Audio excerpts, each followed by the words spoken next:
Olá, pessoal. Olá a todos, sejam bem-vindos. Meu nome é Eduardo Lima, eu sou executivo de negócios do Linux Professional Institute no Brasil. Gostaria de agradecer a todos por participarem desse webinar de Train the Trainer. Esse webinar está sendo gravado e essa gravação, tanto quanto a apresentação, os slides que o César for utilizar, e os nossos dados de contato serão enviados a todos até o final da semana. Ok? Assim que tiver tudo prontinho, a gente manda por e-mail para vocês. Tá? O Linux Professional Institute é o padrão global de certificações e organização de suporte de carreira para profissionais de código aberto. Com mais de 175 mil detentores de certificação, é o primeiro e maior organismo de certificação Linux e código aberto do mundo.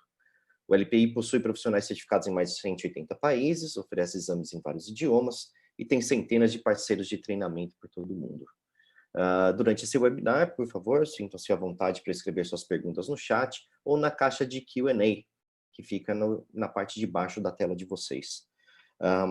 Tanto eu quanto o apresentador vamos acompanhar as perguntas e a gente vai tentar respondê-las à medida do possível, tá ok?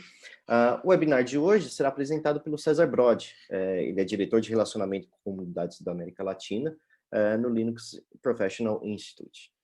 O César se apaixonou por Unix e sua filosofia no início da década de 90 e se tornou usuário Linux antes mesmo do kernel chegar na versão 1.0. Desde 1997, ele trabalha com serviços relacionados a código livre e acredita profundamente que metodologias ágeis e Linux são dois contos da mesma comunidade. César também trabalhou com instituições de ensino no Brasil, ajudando a criar um modelo de negócios de sucesso, utilizando-se de empresas baseadas em tecnologia de código aberto para gerar emprego e renda para centenas de pessoas. Ele também escreveu diversos livros sobre metodologias ágeis, programação de computadores e tecnologias para a educação. César, passo a palavra para você. Uma boa tarde. Muito obrigado, Eduardo. Boa tarde a todos. Eu sei que as conexões de internet elas são irregulares conforme o lugar de onde vocês estão acessando.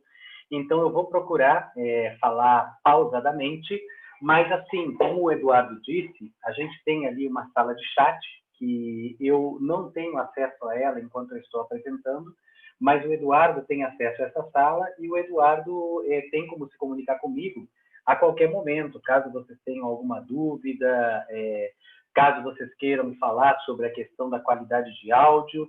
Eu espero que todos já estejam conseguindo ver a minha tela compartilhada. E ressaltando aquilo que o Eduardo acabou de falar, vocês não precisam se preocupar em ficar fazendo muitas anotações, querendo fazer cópias de tela, alguma coisa, claro, estejam à vontade para fazê-lo, caso queiram, mas absolutamente todo o conteúdo que a gente está trabalhando aqui nesse webinar e mais coisas, tudo vai ficar disponível para vocês, inclusive esse webinar vai ficar disponível também para vocês poderem assistir de novo. Tá? Nós também programamos pelo menos uma meia hora de interação entre nós até o final desse webinar, e de tempos em tempos eu vou verificar com o Eduardo para ver se tem alguma pergunta aí que não ficou muito bem clara ou bem respondida. Tá? Antes de entrar no conteúdo do webinar, deixa eu contar muito rapidamente para vocês o histórico dessa certificação Linux Essentials.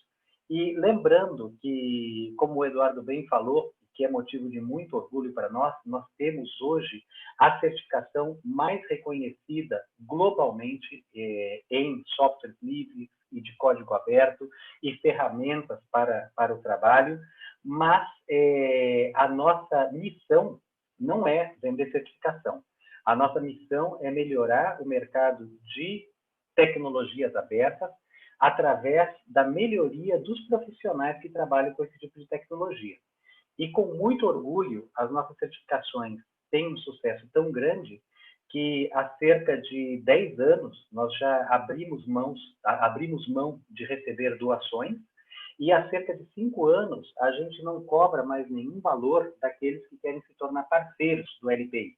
A gente apenas exige alguns compromissos de aquisição de certificações conforme o nível da parceria. E realmente, porque justamente é das certificações que a gente vive, são as certificações que nos permitem, dentre outras coisas, sermos a única instituição no mundo que faz certificações e que diminuiu o preço das certificações e que tem preços diferenciados por país, justamente para buscar atender às necessidades econômicas daqueles países. Agora, claro, também a gente entende assim que conforme o mercado, a nossa certificação, ela requer algum esforço sim, porque a gente entende que a nossa certificação tem um grande valor e porque a gente gasta muito na confecção dessas provas de certificações, com os times de especialistas em assuntos, com o pessoal de psicometria para garantir que os exames estão sempre muito bem distribuídos e recentemente também até com a contratação mesmo de membros da comunidade que nos ajudam com o conteúdo e que eu vou falar agora imediatamente um pouquinho sobre isso também. Mas voltando à certificação Linux Essentials, então. Essa certificação nos foi pedida especialmente pelas empresas de tecnologia da informação, porque o que elas estavam percebendo era que os profissionais certificados LPIC-1 estavam tendo uma retenção muito pequena, porque uma empresa ia numa outra que tinha os profissionais certificados e simplesmente buscava, contratava esses profissionais. Então, a retenção dos profissionais estava difícil. Então, elas nos pediram, vocês não podem fazer uma certificação num nível mais básico do que a LPIC-1 e que seja uma certificação assim de uma prova só e que a gente possa exigir das pessoas que a gente contrata essa certificação. E aí nós vamos desenvolver dentro da empresa um programa de retenção de profissionais, onde a gente vai oferecer como benefício a continuidade do caminho através das certificações. E aí foi uma coisa interessante, porque a partir disso surgiu o programa Hiring Partner, o parceiro de contratação, onde as empresas agora podem ser parceiras do LPI, ter um benefício de acesso ao nosso banco de profissionais certificados para contratar pessoas, e eles também têm benefícios na hora de oferecer as suas certificações para os seus funcionários, já que, conforme o nível da parceria, eles começam a ter descontos cada vez mais agressivos. E uma outra coisa bem interessante que está acontecendo, e que aqui no Brasil é especialmente notável, as empresas estão realmente se tornando hiring partners do LPI para poder contratar pessoas dentro da rede do LPI, mas mais do que isso, para poder realmente oferecer para os seus funcionários esse caminho de certificação dentro da empresa, diminuindo assim a rotatividade pessoal. A partir desse programa, também o LPI se inspirou a fazer um outro, que é o Solution Provider, que são empresas que fazem soluções de base tecnológica com software livre, contratam pessoas que trabalham com tecnologias livres e, ao oferecer soluções para o mercado, tem os selos do LPI, de uma parceria do LPI. Pois bem, surgindo dúvidas, como nós não estamos em muita gente, surgindo dúvidas, claro, a gente pode falar sobre outros programas do LPI e outras certificações do LPI. Agora, eu vou, antes de saltar diretamente para o assunto, eu já pergunto para o Eduardo. Eduardo, seguimos adiante? Tem alguma pergunta já do pessoal? Não, César, por enquanto, nenhuma pergunta, pode seguir a apresentação. Maravilha! Eu acredito que todos vocês estão enxergando a minha tela. A página do Linux Professional Institute vocês já conhecem.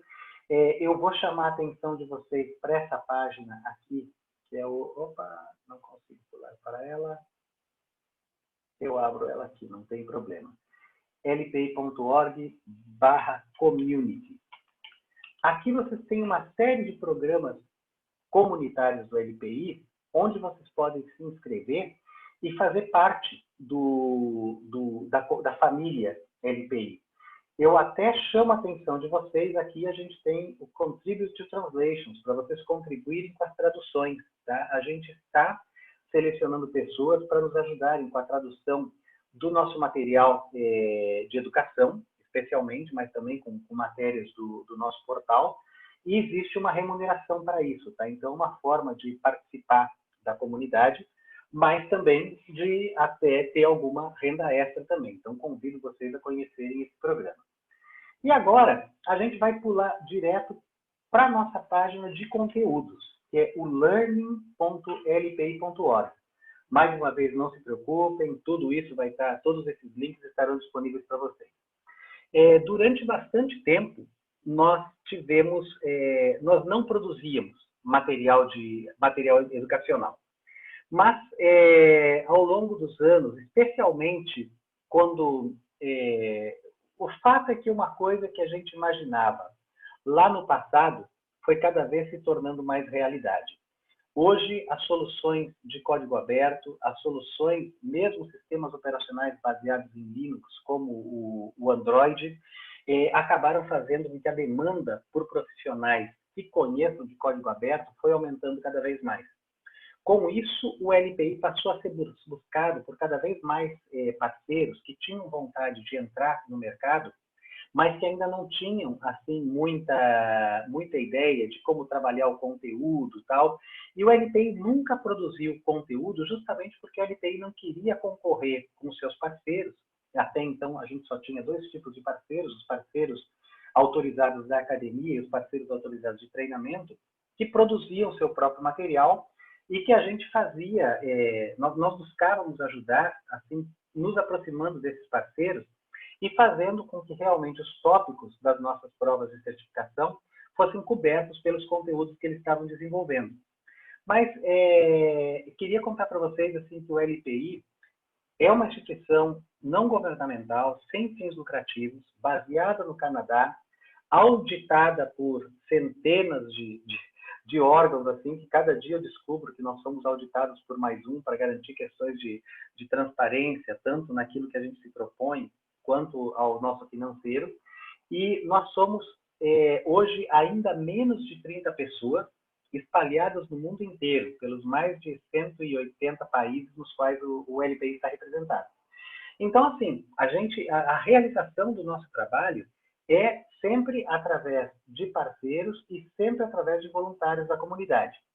Mas aí, como começaram a aparecer mais parceiros, que tinham necessidade de mais material para o ensino, a gente resolveu trabalhar com esses parceiros, trabalhar com voluntários, e a gente resolveu começar a coletar um material que tenha curadoria do LPI para garantir que as pessoas que usam esse material realmente estão aprendendo. Então, a gente tem essa iniciativa, que é o learning.lpi.org, e a gente tem uma outra iniciativa também, que é o Publishing Partner, aquela pessoa que quer publicar um conteúdo relativo ao LPI e que quer a chancela do LPI naquele conteúdo. Então, a gente está fazendo isso agora também a pedido dos nossos parceiros. E, obviamente, todo material que é publicado aqui no learning.lpi.org, e, aliás, todo material que tiver dentro do portal lpi.org, todo ele é Creative Commons de livre acesso para todo mundo.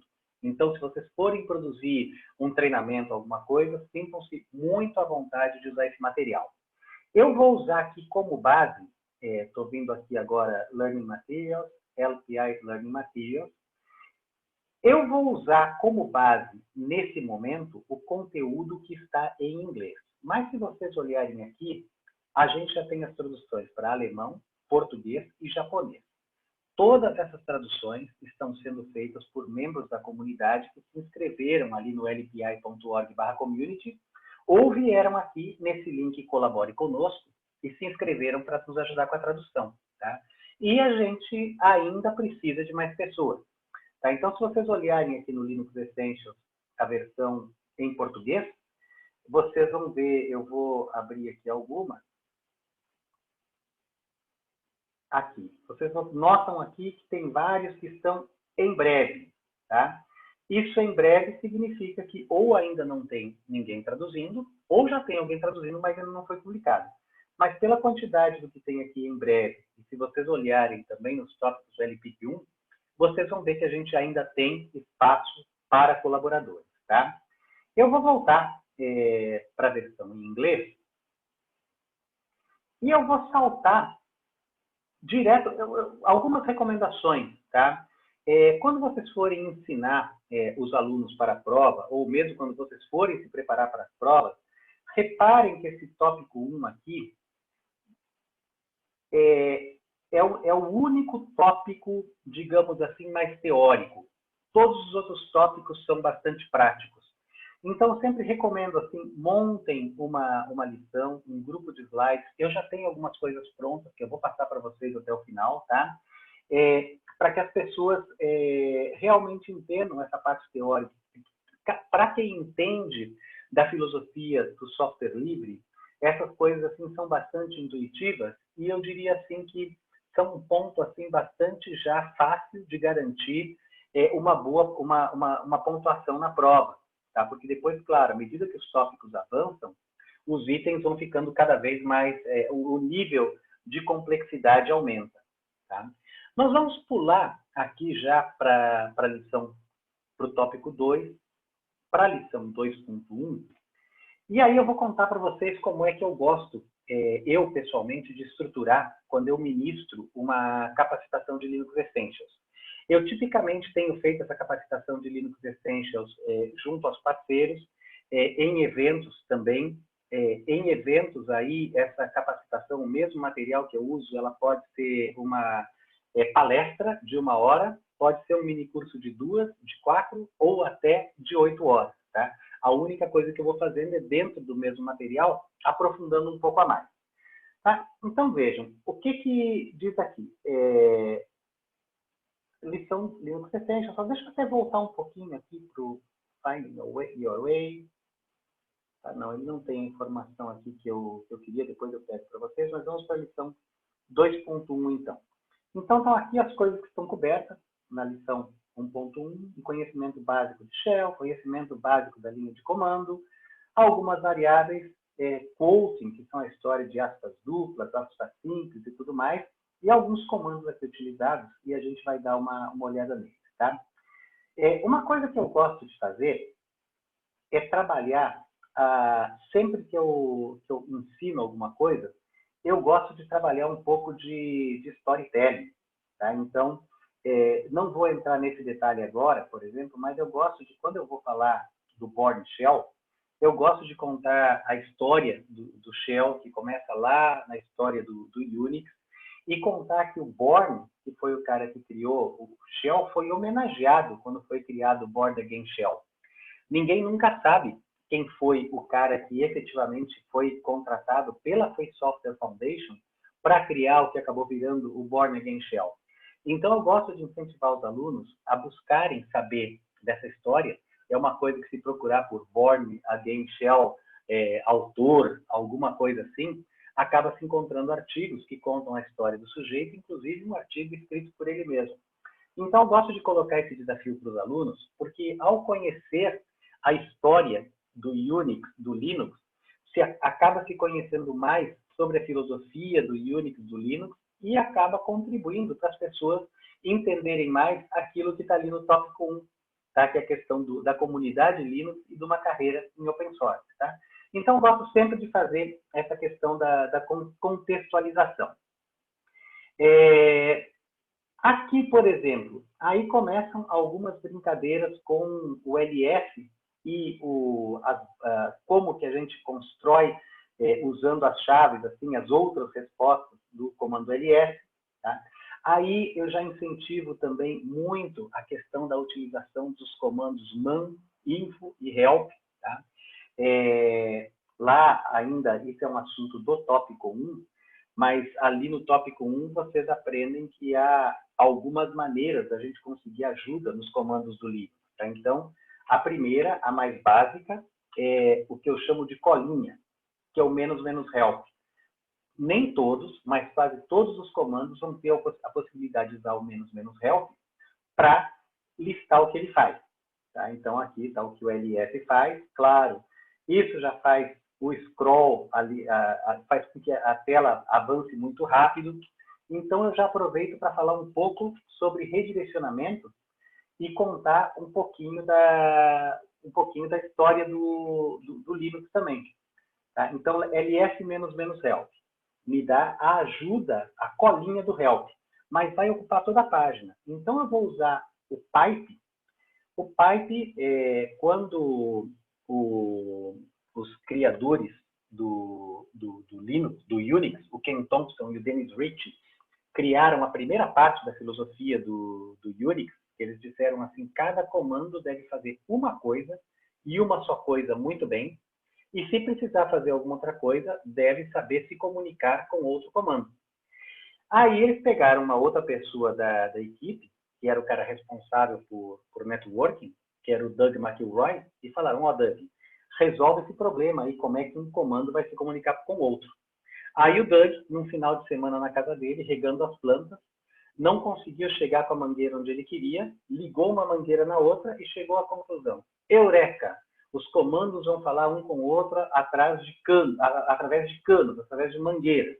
E aí foi que ele criou esse símbolo aqui, que é o pi, que é o cano, que direciona a saída de um comando para outro comando. Tá? Então, eu já aproveito para contar um pouco sobre redirecionamento, um pouco sobre essa questão de que cada comando faz só a sua coisa muito bem. O ls com a chave help vai listar a sua ajuda e o more vai paginar isso. Tá? E aí, se eu aperto aqui a barra de espaço, eu consigo ir navegando na tela, que é relativamente grande. Com a letra Q, ou Ctrl C, eu saio disso aqui, clear, eu limpo a minha tela de novo. Tá? Bom, aí uma outra coisa que eu gosto de fazer também é chegar e já mostrar para eles que tudo isso é possível, isso é especialmente importante agora quando a gente fala nessa questão desse mundo DevOps e o quanto que a gente deve automatizar as tarefas que são repetitivas. Tá? Então, eu crio um pequeno script para eles, já mostrando como é que a gente pode trabalhar essas questões de forma interativa. Tá? E aí eu também gosto de utilizar na prova do Linux Essentials, não vai cair coisas, por exemplo, como utilizar determinado comando dentro de um determinado processador de texto. Mas podem aparecer perguntas, por exemplo, quais são os processadores de textos disponíveis no modo interativo do Linux, na tela preta. Então, temos o Nano, temos o Vim, temos o Edge, que é o editor de linhas. Tá? Eu vou usar aqui para efeito didático o Nano. E eu vou criar um arquivo chamado 1.sh, que vai ser o meu programa em Shell, o meu primeiro programa em Shell, o meu programa de número 1. E aí aqui eu vou digitar o meu comando. Tá? É claro que, como em função do tempo, eu já tenho aqui o comando, desculpem, o programa pronto numa outra janela, então eu vou colar ele aqui. Faltou uma coisinha lá em cima. Toda vez que eu crio um script, eu tenho que avisar para esse script qual é o interpretador de comando que eu vou utilizar. Então, eu vou usar o famoso hashbang, que é o jogo da velha e o sinal de exclamação. Em inglês é o hash do hashtag mesmo, né? E o sinal de exclamação eles chamam de bang. Barra, né? Porque, opa, desculpa. Aqui, agora, barra bin, barra bash, que é onde está no meu sistema o interpretador de comandos bash, o Bourne Again Shell. Tá? E aqui eu uso dois comandos, echo, o echo simplesmente vai escrever na tela o que está depois dele. Vou usar o comando pwd, pwd significa Print Working Directory, em que pasta de trabalho eu estou. Quais são os arquivos que estão nessa pasta? Dou um comando ls para listar os arquivos e ponto. Acabou. Tá? Agora eu vou salvar, vou teclar aqui Ctrl X, vocês veem aqui que o Nano tem essa colinha aqui embaixo. Tá? Então vou dar um Ctrl X, ele vai pedir para salvar, eu vou dizer que sim, nome do arquivo 1.sh. Agora se eu der um ls, eu tenho aqui um que eu já tinha criado, que é o Delm, me apague, e o 1.sh. Posso usar o comando cat, que não é gato, tem de concatenate, listar o 1.sh, está ali o arquivo que eu acabei de digitar. E se eu usar agora o ls-l, que é a listagem longa em cima desse arquivo, ou seja, é a listagem que vai me dar mais detalhes sobre esse arquivo, eu já chamo a atenção dos alunos para uma coisa, as permissões. Que eu não falo muito disso agora, eu vou deixar para falar mais quando chegar no tópico 5, que fala de segurança, Mas eu já digo para eles, isso daqui eles vão ter que se lembrar do acrônimo UGO, que é o User, Group e Others. E que para User, ou usuário, que sou eu, o meu grupo, as pessoas que estão no mesmo grupo que eu, um assunto sobre o qual eu também falo mais adiante. E para os outros, cada um tem 3 permissões possíveis: read, write e execute. Então, para eu poder efetivamente executar esse programa, eu tenho que torná-lo um arquivo executável. Tá? Mas antes disso, vamos dar uma olhada em mais uma coisinha. Eu vou escrever file 1.sh, o comando que eu acabei de criar. Vejam que ele é um script shell. Tá? Esse comando file me diz qual é o tipo de arquivo que ele é. Então, uma outra coisa que é bom chamar a atenção dos estudantes é que para o Linux não importa qual é a extensão do arquivo. Tá? Ele vai olhar dentro do arquivo para ele me dizer o que é aquele arquivo. Tá? Então, não adianta se eu tentar, e aí eu aproveito esse momento para usar mais um comando do shell, que é o comando mv. O comando mv significa move, então eu vou mover o arquivo 1.sh para o arquivo 1.txt. Vou tentar enganar o shell dizendo que ele é um arquivo texto, mas se eu voltar naquele comando file, opa, não é 1.sh, claro, acabei de mudar ele para 1.txt, ele ainda assim sabe que é um arquivo em shell. Tá? Então isso é importante lembrar, assim, extensões em Linux são para nós, não são para o sistema operacional. O sistema operacional vai olhar dentro do arquivo para saber o que ele é. Vamos retornar agora o 1.txt para o 1.sh. Eu quero tornar, então, agora, esse programa, isso que eu escrevi, efetivamente uma coisa que seja executável. Aí eu vou usar um outro comando chamado chmod, que é o change mode. Change mode muda o modo do arquivo. Vou dizer mais x, ou seja, torne-o executável, o 1.sh. Agora, se eu usar de novo aquele ls, eu estou subindo aqui com a setinha, tá, para ver os comandos que eu já utilizei. Está ali. Reparem que agora aparece o x para todos, ou seja, tanto o usuário, como o seu grupo, como todos os outros que têm acesso a esse arquivo podem executá-lo. Tá? Aí, conforme a distribuição Linux, eu posso simplesmente escrever o nome do arquivo ou eu tenho que colocar um ponto barra na frente. Vamos limpar a tela de novo. Tá? O que é o ponto barra? Ponto barra é esta pasta onde eu estou. Execute a partir dessa pasta. Por padrão, nos sistemas Linux, eu tenho que sempre avisar aonde que o arquivo que eu quero executar está. Com uma exceção, se ele estiver, se aquele caminho estiver numa variável chamada path. Tá? Mas antes de voltar a essa variável path, vamos executar esse comando. ./1.sh. Aí, funcionou como esperávamos. Meu primeiro script em shell, estou rodando nessa pasta, aqui estão nessas duas linhas, são simplesmente aquele comando echo que eu digitei. Aqui é o resultado da execução do comando pwd, que é print working directory, e esses são os arquivos que eu tenho nessa pasta. Usei o comando ls, aqui estão os arquivos, e aí acabou que também é um comando echo. Tá? Então, de novo, a questão do storytelling. Tá? É bacana a gente, na hora que for ensinar qualquer um dos conteúdos, buscar envolver os estudantes em alguma historinha que eles comecem a ver assim, bacana, eu posso usar isso para automatizar uma tarefa, para descobrir essa e outras coisas. E aí quando vocês olharem ali no learning.lpi.org, vocês vão ver que tem uma série de exercícios exploratórios propostos, que são basicamente ideias de historinhas para vocês desenvolverem com os alunos. Tá ok? Eduardo, como estamos? Alguma pergunta?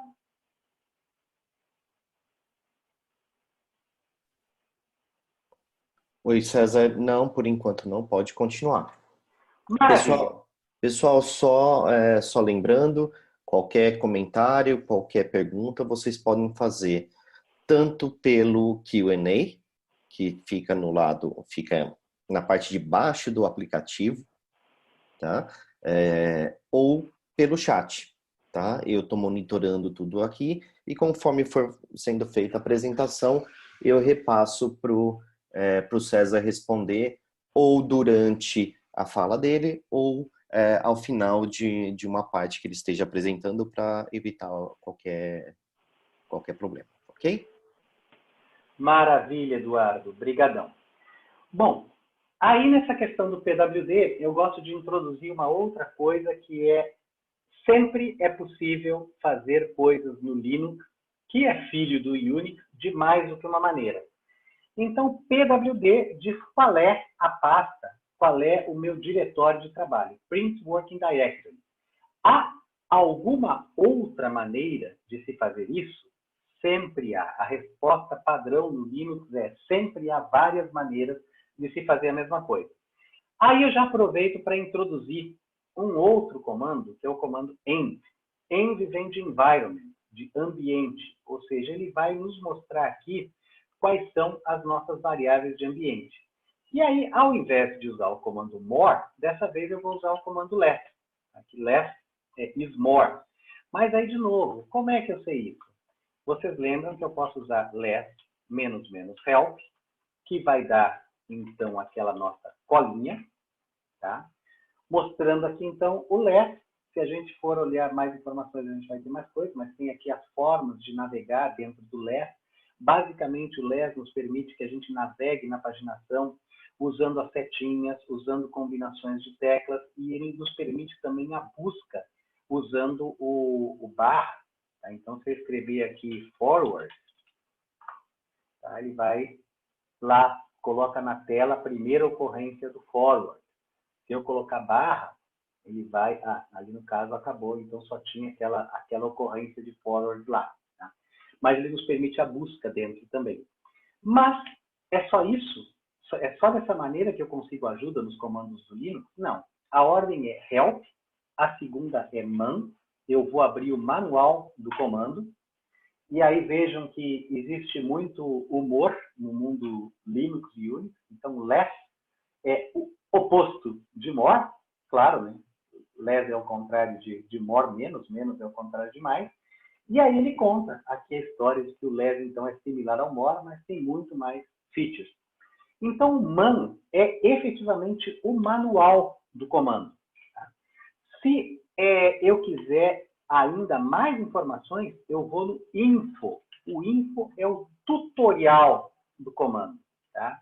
Aí ele vai especificar e dar mais exemplos de como eu utilizar. Vocês vão ver que ele realmente tem muito mais informação, é bem mais longo.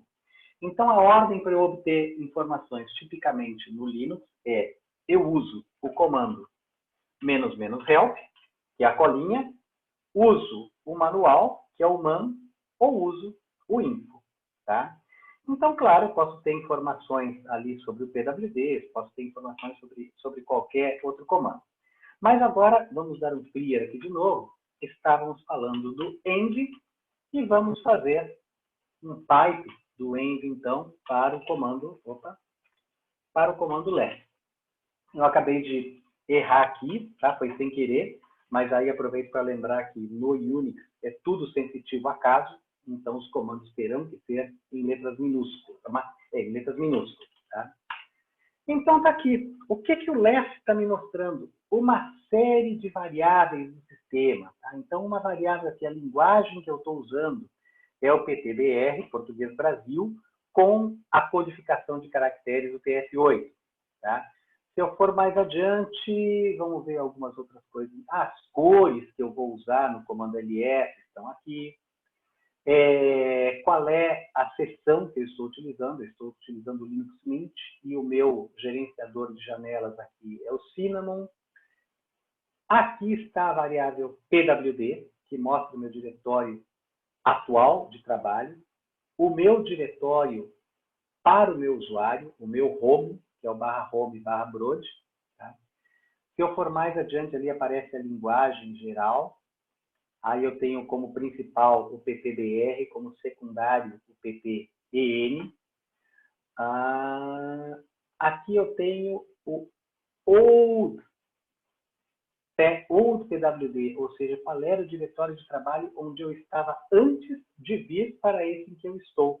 Tá? Então, eu tenho o meu diretório atual e o diretório de onde eu vim. E aqui, a variável path. Tá? Notem que a variável path, é claro que na minha máquina certamente vai aparecer mais algumas coisas. Então, por exemplo, esse ambiente Anaconda aqui, esqueçam, isso daqui vai ser importante só quando vocês forem estudar para a certificação DevOps. Mas eu tenho aqui para ele buscar automaticamente comandos que estão em user local sbin, em user local bin, tá? User sbin, user bin. E aqui no final aparece o ponto. Tá? Por que aparece esse ponto? Esse ponto não é padrão da maioria das distribuições Linux. Esse ponto foi colocado por mim, mas esse ponto me permite que eu simplesmente digite 1.sh sem ter a necessidade de usar ponto barra 1.sh. Tá? Que o resultado é o mesmo. Mas como eu coloquei o ponto naquela variável path, eu estou dizendo, pode executar as coisas que estão na minha pasta também. E aí, já vale dizer, o ponto é o lugar onde eu estou para o Linux. O ponto é a pasta hierarquicamente acima da de onde eu estou. Então, se eu colocar cd ponto, o meu PWD vai ser a minha pasta /home/browser. Agora, vamos ter uma coisinha interessante. Vocês lembram lá qual que era o PWD e qual que era o old PWD? Eu vou usar de novo o env e já vou aproveitar para introduzir mais um comando, que é o comando grep. Grep significa Grab Regular Expression Pattern, ou seja, pegue o padrão da expressão regular.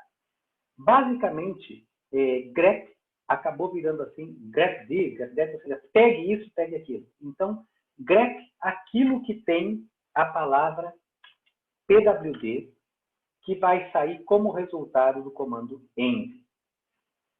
Só que pwd agora eu não lembro se estava em letra maiúscula, se estava em letra minúscula. Então, se eu não sei se é maiúscula ou minúscula, eu vou usar a chave "-i" para ignorar o caso. Ou seja, me traga tanto maiúsculo quanto minúscula.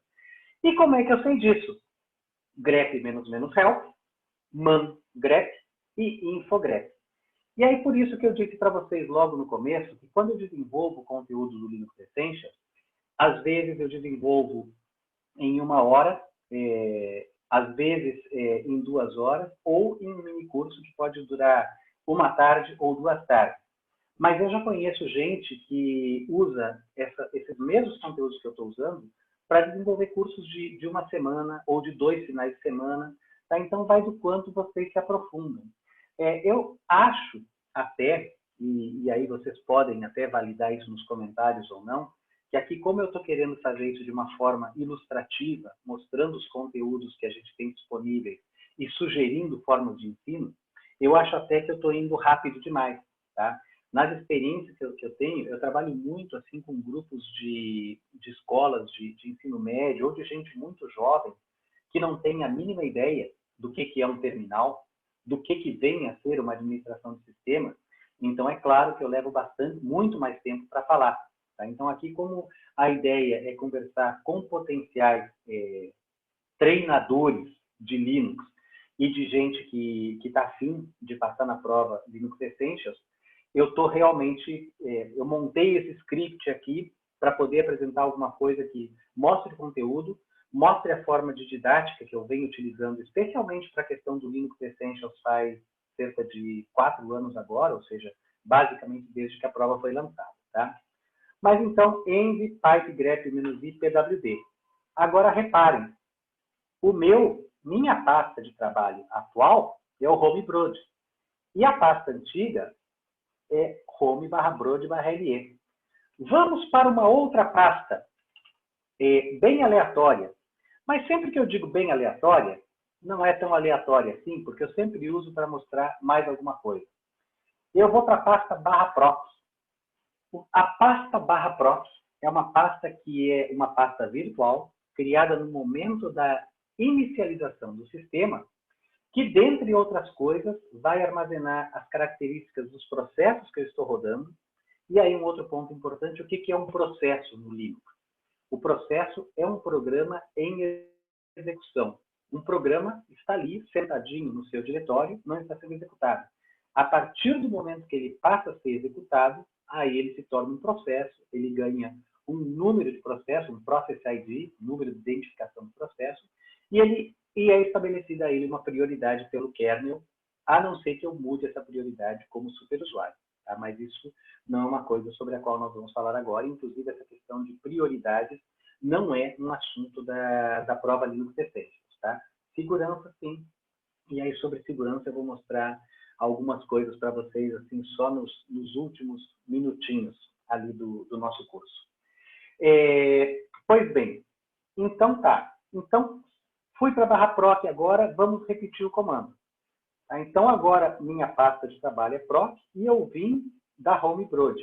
Isso permite que no comando cd, que é o change directory, ou change pasta, que eu use o menos. Tá? Menos significa vá para onde eu estava. Então, lembre-se, se eu colocar ponto, ponto, eu vou para a pasta hierarquicamente acima. Se eu usar o menos, eu vou para a pasta anterior, vou para a pasta onde eu estava. Tá? Agora vamos brincar com uma outra pequena coisinha. Se eu escrever echo $old pwd, o que esse dólar significa para o comando echo? Significa exponha o valor desta variável. Tá? Então, se eu fizer isso, ele vai me dizer aqui que é o /proc. Tá? Vamos fazer uma brincadeira? Echo, este é o diretório onde eu estava antes. Funcionou maravilha. Tá? Se eu colocar entre aspas, e esse é um assunto também desse tópico que nós estamos vendo. Funcionou bonitinho, a mesma coisa, tá? Minha recomendação é, como às vezes alguns comandos exigem que se a gente vá colocar uma string de caracteres que elas estejam entre aspas, é bom lembrar que entre aspas as variáveis que eu colocar serão expandidas, sempre, tá? Então, assim, preferencialmente, usem essas aspas duplas. Agora, vamos ver, de brincadeira, o que acontece com as aspas simples.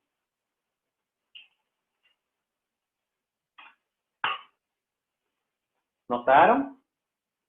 Aspas simples, o echo e outros comandos que vão usar string, vão interpretar isso daqui como uma cadeia de texto mesmo, de caracteres, sem querer estar resolvendo variáveis dentro disso aqui. Tá? Então, é bom lembrar essa coisa de aspas simples e aspas duplas. Por exemplo, vamos olhar o conteúdo, isso também está tudo nesse tópico aí, 2.1, echo $user. Vai mostrar o nome do meu usuário, no caso Brode. Nesse tópico 2.1, vai mostrar um exemplo de criação de arquivo, que é com o comando touch. Tá? Então, com o comando touch, eu vou criar um arquivo chamado meapague, na mesma linha daquele que eu usei o Delm anteriormente. Touch meapague.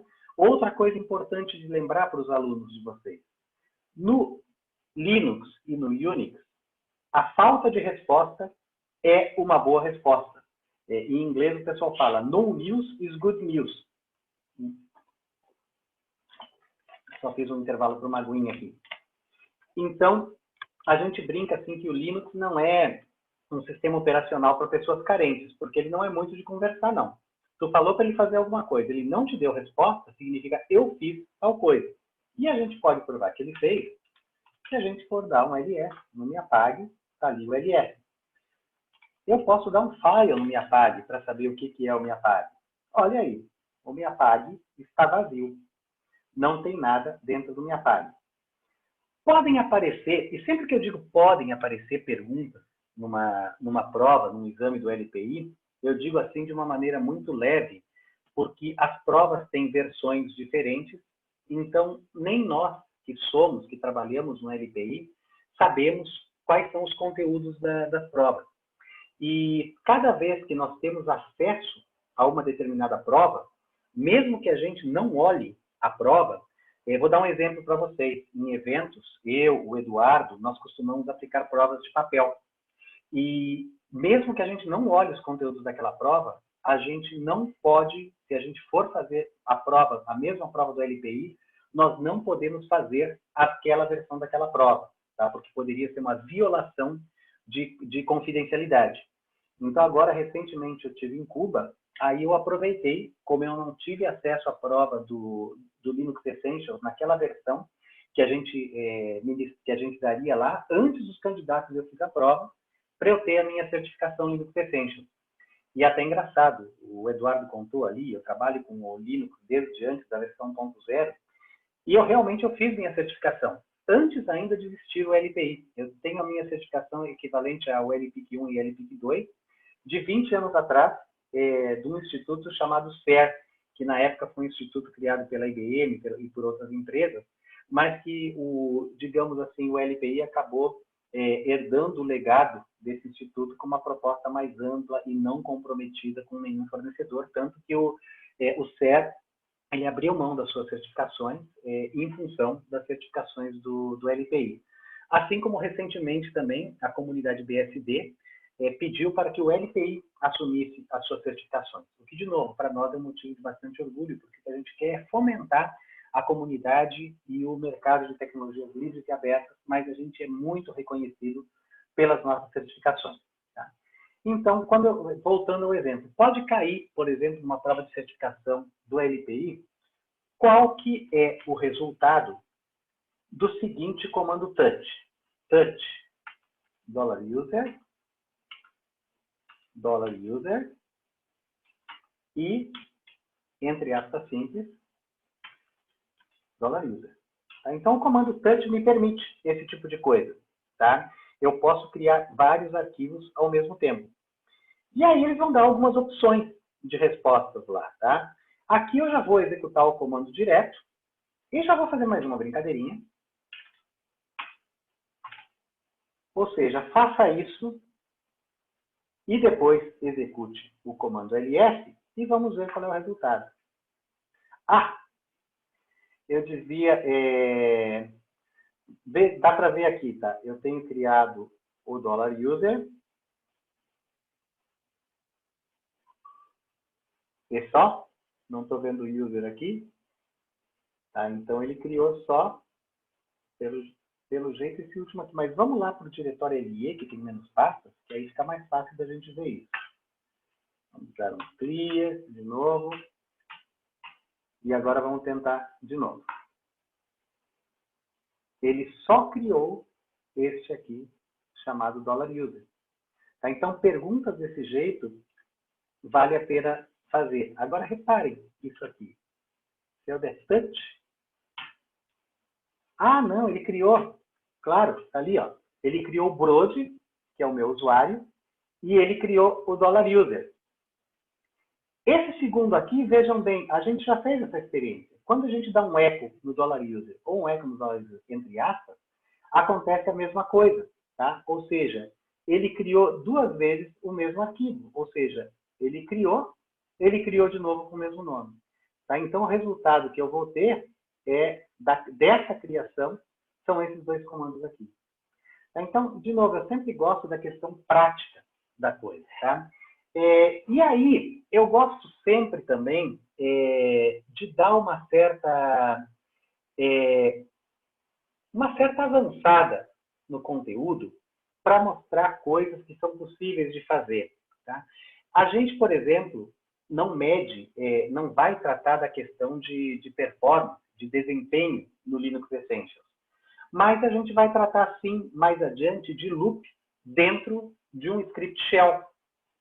Aí eu gosto de mostrar para eles a questão de trabalhar loop também de forma interativa, tá? Ou seja, como se eu usasse um script na própria linha de comando. Aí, nesse momento, eu introduzo para eles. Tá? Eu vou mostrar mais uma coisinha antes disso. Eu vou apagar os comandos aqui que eu acabei de criar. Então, eu vou apagar o rm broad. E aí, notem, ele pergunta para mim remover. Tipicamente, as distribuições Linux não fazem essa pergunta. Se eu removo um arquivo único, eles permitem que eu remova. Por que no caso da minha instalação, ele pergunta? É porque eu criei um alias para o comando rm, e agora, toda vez que eu digito um comando rm, ele vira um comando rm-i, ou seja, um comando rm interativo. E aí eu gosto de provocar os alunos no seguinte sentido. Pesquisem para mim, na próxima aula, por que quando eu faço isso aqui, vamos apagar aquele arquivo, vou apagar aquele arquivo Delm. Ele apaga e não me pergunta. Tá? Deixa essa pergunta para vocês, deixa essa pergunta para os alunos, ou interajam conosco, que a gente vai explicar para vocês depois, mas assim, como desafio, eu já estou colocando essas coisas. Se vocês lembrarem, não são muitos desafios que eu coloquei aqui. Eu coloquei primeiro a descoberta de quem criou o Born Again Shell, o Bash, e agora por que quando eu uso esse truque, ele ignora ali o meu alias. Uma outra coisa que eu vou dizer para vocês, os alias, eles podem ser definidos para todos os usuários do sistema ou só para o meu usuário.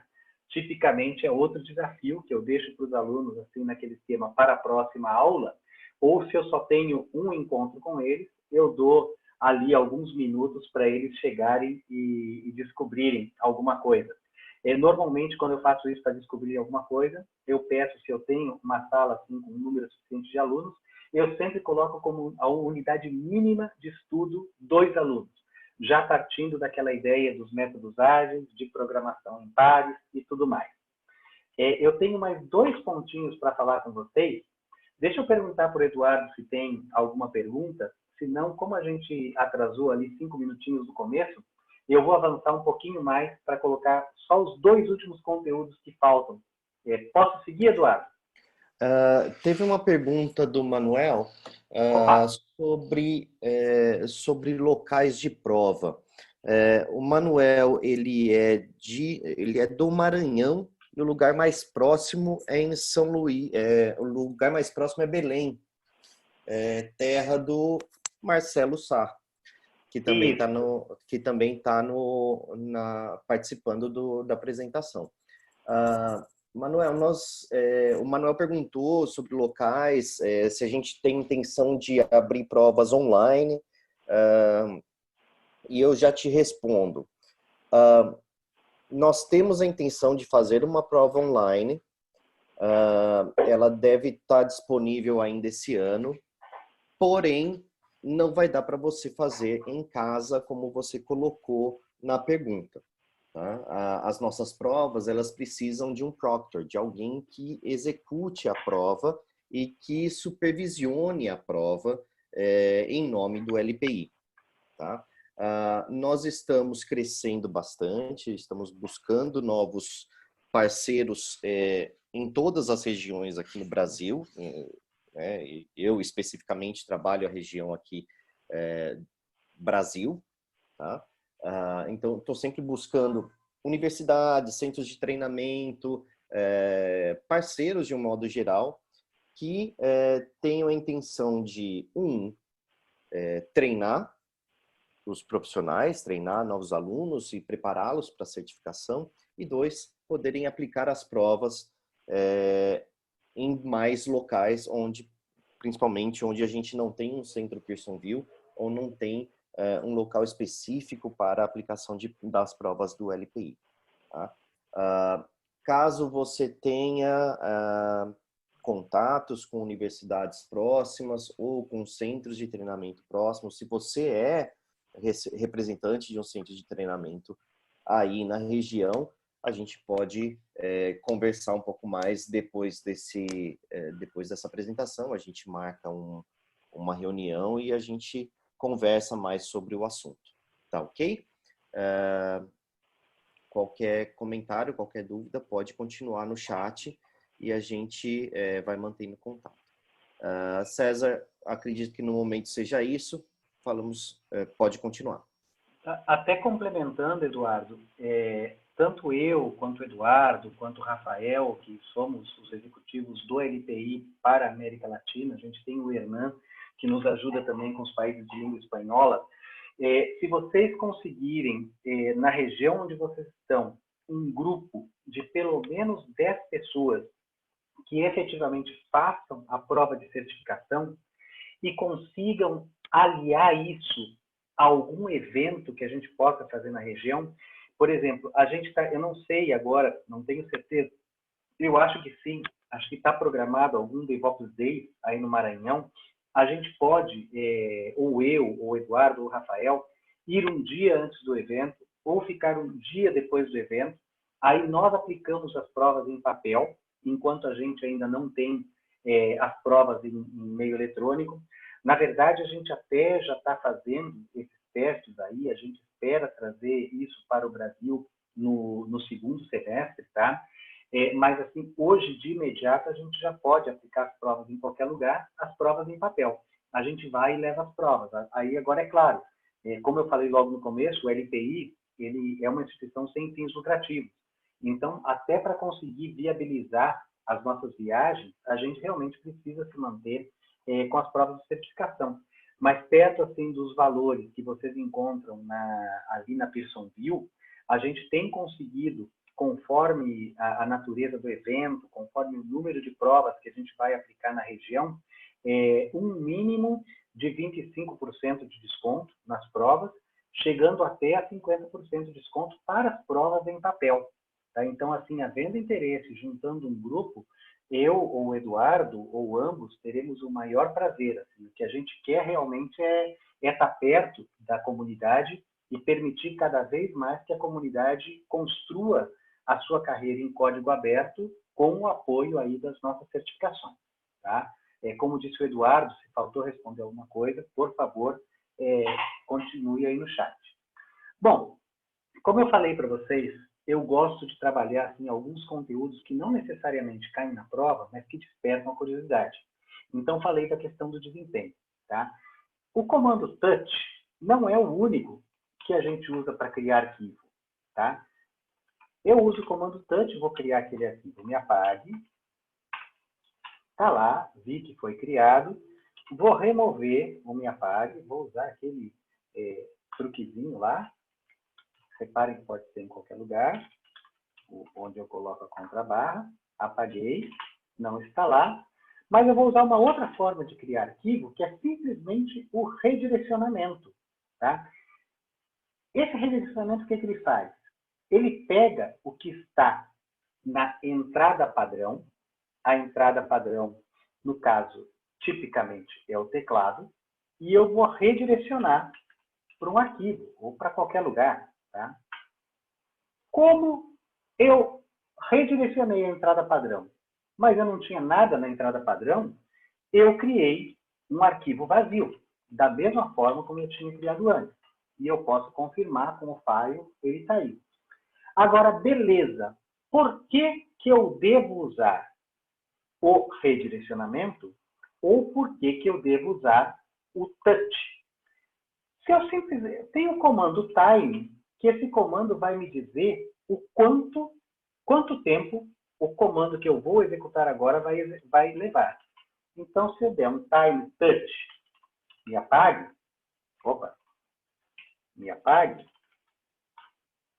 está aí, levou 1 milésimo de segundo. Se eu usar o redirecionamento, levou 0 milésimos de segundo. Tá? Então, realmente, parece que o touch é mais rápido. Aliás, parece que o redirecionamento leva menos tempo. Mas, quanto menos tempo? Puxa, eu executei uma vez. Será que isso é significativo? Então, vamos fazer agora um pequeno loop para a gente ver quanto isso vai levar se eu executar mais vezes. Tá? É claro que, em função do nosso tempo aqui, não vou fazer um loop muito grande, mas só para vocês terem uma ideia. Reparem como é que é a estrutura. For i in 1 até 200. Ou seja, isso daqui diz para a variável i variando de 1 até 200, e isso é da sintaxe do Bash Shell. Opa, aqui tem... Esse do aqui está no lugar errado. Deixa eu mudar aqui. O que eu quero fazer? Vou chamar o comando do, que também é do shell, ou seja, execute. Rede de acionamentos para me apague e done. Ou seja, eu estou dizendo para ele, faça isso daqui 200 vezes e aí termine. Então vamos ver o que é o resultado disso aqui. Opa, faltou uma coisa, né? Ele fez, mas eu não coloquei o time na frente. Tá? Aí levou 2 milissegundos. Tá? Depois, não vamos falar sobre os outros tempos agora, depois vocês podem ter que pesquisar. Mas agora, para nós, o que mais importa é o tempo real aqui, o tempo efetivamente que o comando levou, desde o começo até o término. Vamos trocar agora pelo touch. Percebem? Agora ficou bem mais significativo. Então, pequenos loops, assim, usando comandos triviais do nosso dia a dia, nos ajudam a gente já a ter alguma ideia de performance. Tá? Para terminar, vou voltar aqui para os tópicos. Reparem aqui que o último tópico, o tópico 5, é sobre segurança e permissões de arquivos. Vamos ver aqui, Managing File Permissions and Ownership. E vamos para a lição. Aqui vocês vão notar que ele vai falar da questão das permissões, como eu falei, o acrônimo UGO, User, Group e Owner, e mais uma série de coisas. Em algum momento aqui, em algum lugar, ele vai falar sobre as permissões no formato octal.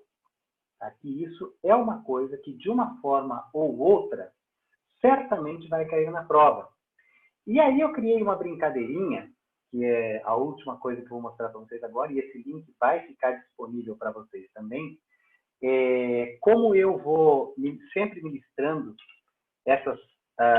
esses mini cursos de Linux Essentials, eu fui reunindo uma série de coisas nesse site que eu criei, dentro do meu domínio mesmo, brotec.com.br, que é só um apontador para vários materiais que estão disponíveis, inclusive no LTI. Então, está aqui esse portal de recursos de aprendizagem da LTI, que é o learning.lti.org, que a gente já está vendo. Aqui tem um simulado mínimo, tá? Que inclusive o pessoal de Cuba acaba de traduzir para o espanhol. Como eu falei para vocês, tudo que está aqui é do LTI e está sobre conteúdo Creative Commons. Mas aí eu queria mostrar para vocês nessa coisa assim, do storytelling e da brincadeira. Eu criei esse CHModator aqui, que é uma planilha do Google Docs, onde eu posso ficar brincando com as permissões, e aqui ele explica como é que funciona o modo octal. Então, o X, para cada um, o X é a primeira posição, 2 elevado a 0. O W é o 2 elevado a 1, ou 2. E o R é o 2 elevado a 2, o 4. Então, quando eu digo que um determinado comando que um determinado arquivo tem a permissão 777, significa que todo mundo pode ler, escrever e executar. Tá? Então, se eu for brincar aqui, vamos voltar ali para o terminal. Vocês lembram daquele 1.sh? Deixa eu dar um clear aqui, para ficar mais fácil de ver. ls-l 1.sh. Tá?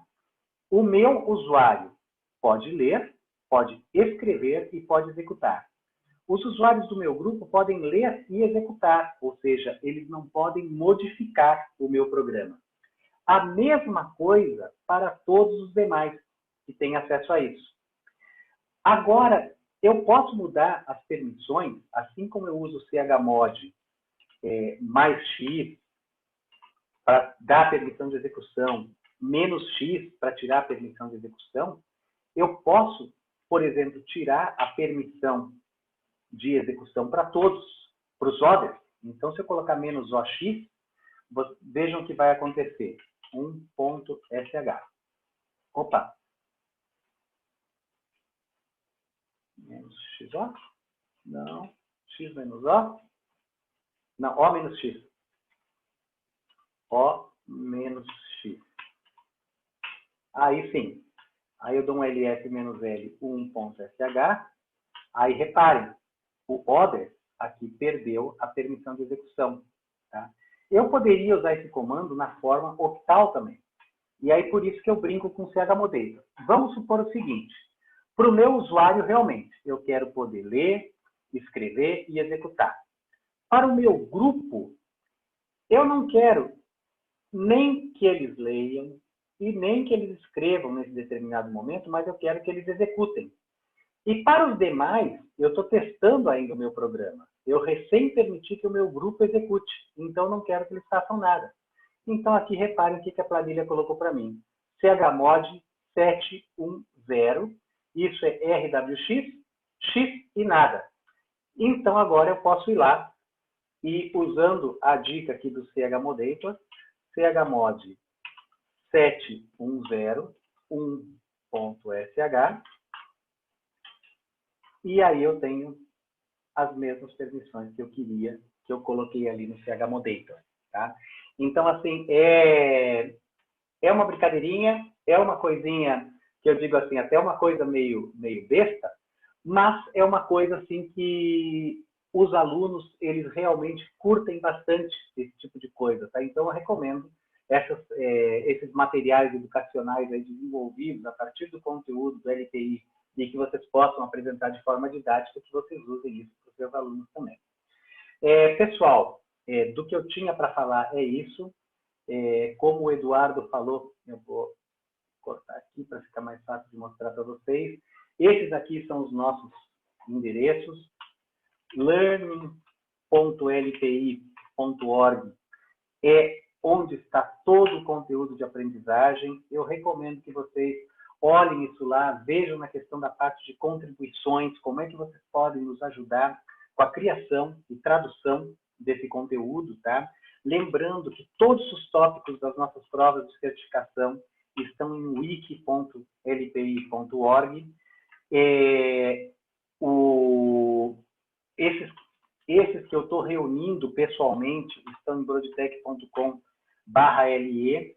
Tipicamente, toda essa informação que está aqui é o que eu digo assim, que é uma espécie de staging, ou seja, ela vai em algum momento para o site do LPI, mas como no site do LPI, é claro, a gente tem que ter uma curadoria maior, a gente tem que ter um cuidado maior, então por isso que eu uso esse daqui para eu poder, surge alguma coisa num momento do curso que eu estou ministrando. Então, eu coloco o conteúdo ali também.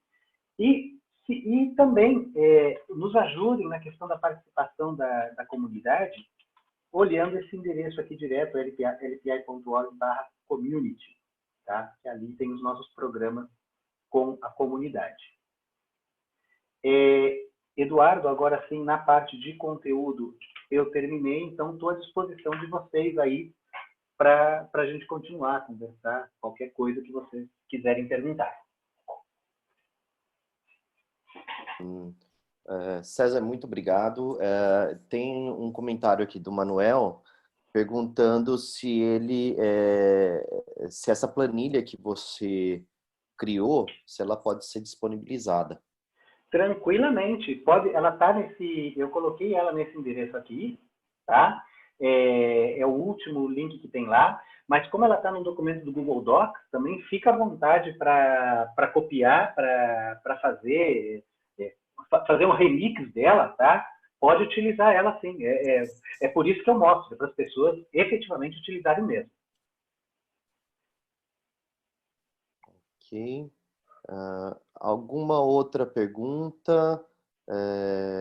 Apoliné, Manuel, Marcelo, algum comentário que vocês gostariam de fazer? Podem usar tanto a janela do chat mesmo, quanto a de perguntas e respostas, ok?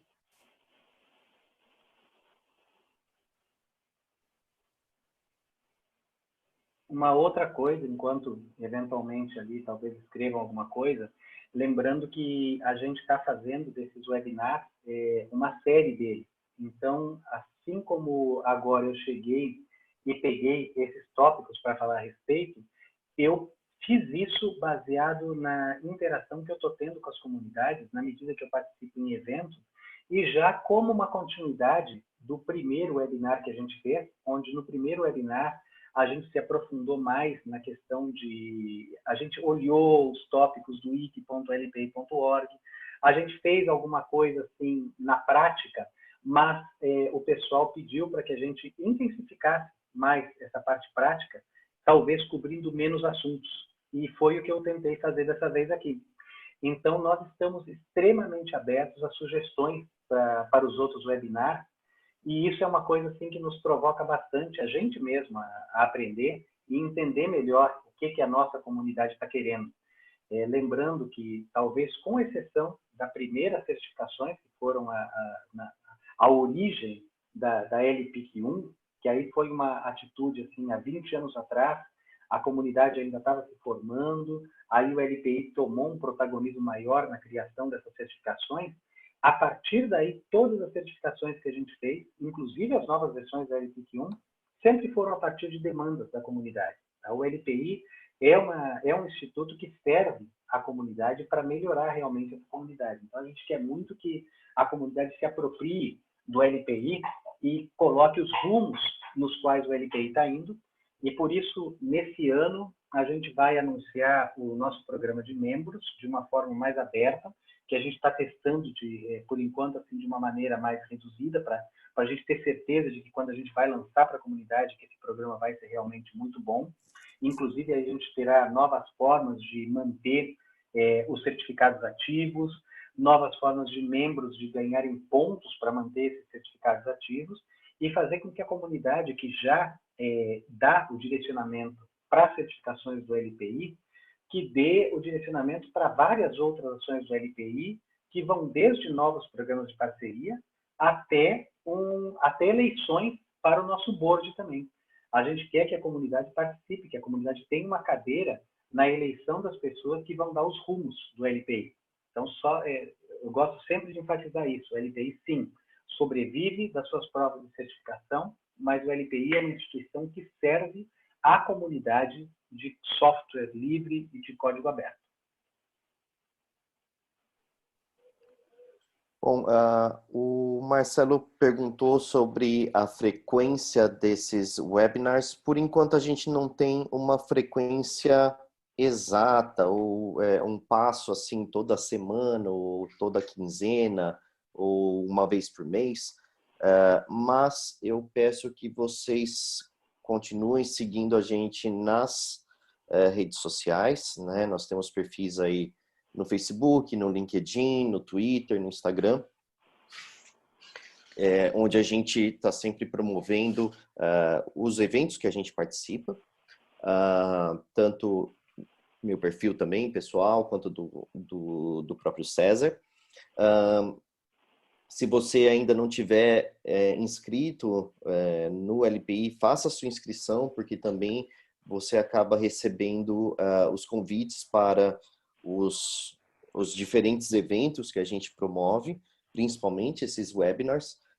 Nós tivemos aí semana retrasada um sobre a certificação, acho que foi ALPIC.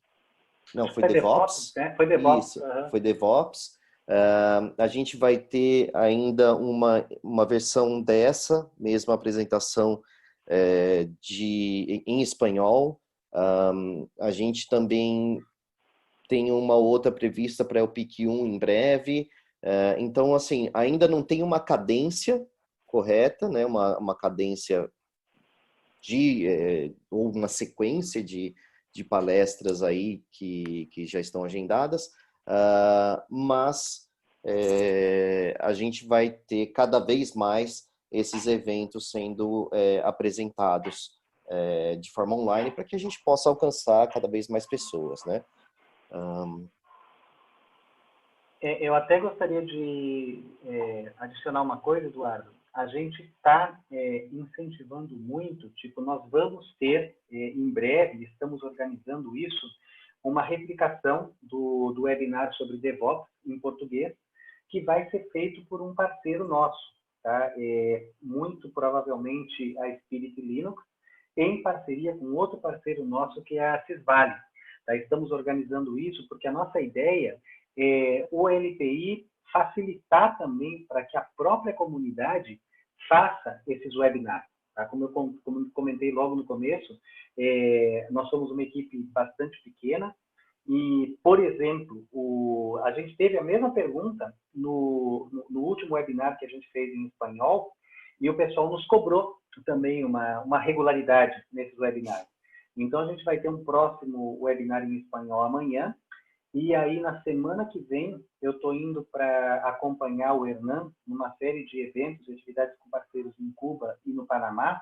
E aí, uma das nossas atividades é a gente já ter um calendário de regularidade para esses webinars em espanhol com os parceiros, já incentivando esses parceiros que a gente está contratando. Tá? Então, a gente quer, sim, dar uma regularidade maior e a gente quer, claro, fazer com que a qualidade desses webinars seja maior também. Então, assim, a gente conta muito, é muito bom para nós ouvir essa cobrança sobre a questão da regularidade, que nos incentiva a ter uma regularidade maior. E é uma coisa que os parceiros ali, especialmente através do Eduardo, estão nos cobrando também. Então, o que eu diria para vocês é, obrigado pela cobrança, e eu prometo que eu e o Eduardo, nos próximos 2 meses aí, estaremos trabalhando para termos um calendário de webinars começando, não que não vai ter esse semestre, vai ter sim, mas que para o próximo semestre a gente já tem as datas para as quais a gente possa trabalhar com temas e datas já com uma perspectiva de tempo assim que os parceiros e pessoas que querem se tornar treinadores do LTI possam se programar melhor para participar. Sim. Um outro comentário aqui do Marcelo, acho que ele chegou um pouco depois que a gente já tinha feito os anúncios.